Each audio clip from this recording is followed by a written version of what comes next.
Today's devotion is centered around Matthew chapter 15, verses 21 to 28, where we encounter a Canaanite woman approaching Jesus with a desperate plea to heal her daughter who has been severely oppressed by a demon.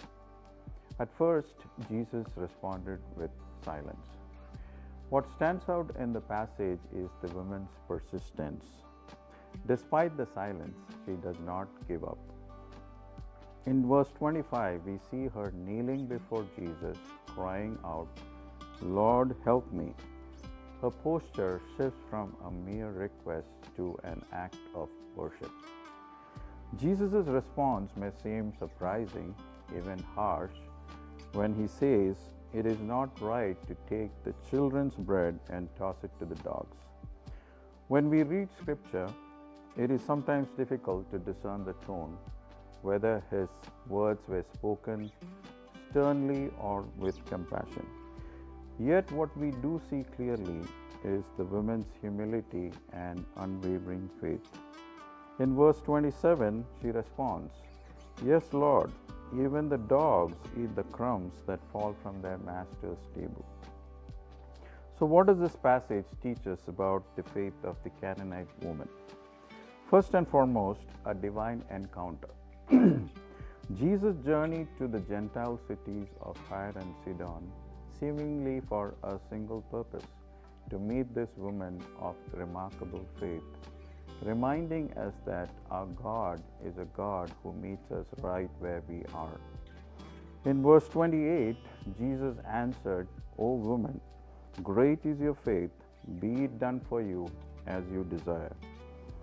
And her daughter was healed instantly. Jesus commended her for great faith. The scripture shows us that only two people have received this sort of praise from Jesus, and both were Gentiles. So, what was great about her faith? First, I would say recognition of Jesus. This Gentile woman knew who Jesus was, calling her Son of David. True faith recognizes Jesus' identity. Second, interceding for others. She pleaded not for her, but for her daughter.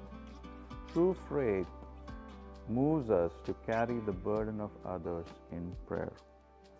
Faith leads to worship. Her request turned into worship as she knelt before Jesus, crying, "Lord, help me." True faith is expressed in humble surrender. She worshipped before receiving an answer. Her faith endured thorough testing. First, Jesus was silent, then his response to the disciples seemed discouraging. Finally, his words about giving bread to the children, not dogs, could have driven her away. Yet she persisted. Her faith endured severe testing. And finally, I would say humility before honor. God often humbles before he blesses. She acknowledged her unworthiness, yet still trusted in her mercy. Friends, perhaps you can relate to this passage. There are prayers we have lifted up for days, months, or even years that seem to be unanswered. If you are in such a situation, waiting on unanswered prayers, let this passage encourage you during this Lent season to persevere in faith. Like the Canaanite woman, bring your requests before Jesus with faith, humility, and persistence. When your prayers turn into worship, you will encounter Christ who redeems, and in his perfect time, he will answer. Hebrews 4:16 says, "Let us then with confidence draw near to the throne of grace, that we may receive mercy and find grace to help in time of need." Stay steadfast, friends, for Christ our Redeemer is faithful.